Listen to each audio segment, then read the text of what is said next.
Mahkamah Rayuan tolak kesemua 7 permohonan rayuan Datuk Seri Najib Tun Razak untuk ketepikan 7 tuduhan kes SRC. Hakim Datuk Abdul Karim ketika membacakan penghakiman yang sekarang ini sedang berlangsung berkata Datuk Seri Najib ada kepentingan sendiri ketika luluskan dana KWAP kepada SRC. Baik, butirannya bersama wartawan di lokasi Nazah Yang Muhammad. Hazir, silakan Nazah.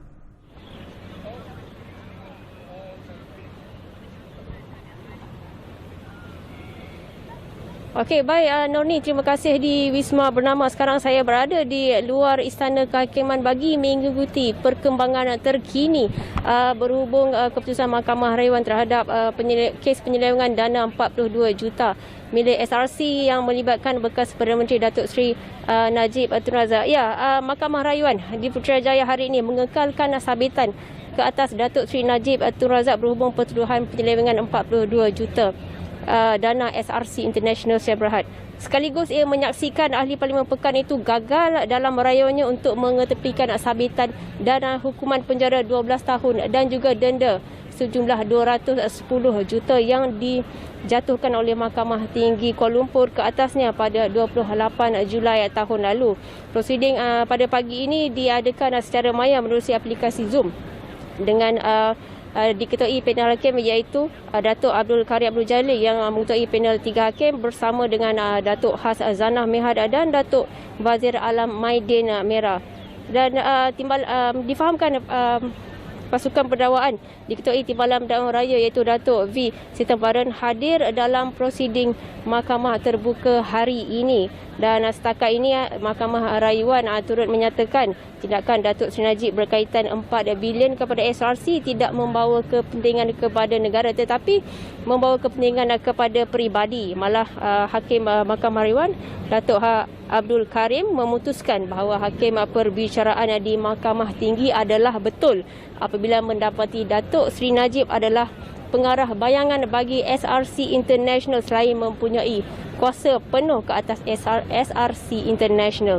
Dalam bacaan penghakiman tersebut turut dimaklumkan mengenai 42 juta aliran wang yang keluar daripada SRC International itu ke beberapa buah syarikat dilakukan untuk menyukarkan pengesanan dan mengelak daripada dikesan oleh pihak berkuasa. Selain itu, Hakim turut memutuskan Ahli Parlimen Pekan itu mempunyai pengetahuan mengenai kemasukan 42 juta ringgit itu ke dalam akaun bekas Perdana Menteri itu antara tahun 2014 dan 2015. Datuk Seri Najib sebelum itu didapati bersalah atas 7 pertuduhan membabitkan pecah amanah jenayah, pengubahan wang haram dan penyalahgunaan kedudukan beliau membabitkan 42 juta dana SRC International oleh Mahkamah Tinggi Kuala Lumpur pada 28 Julai tahun lalu.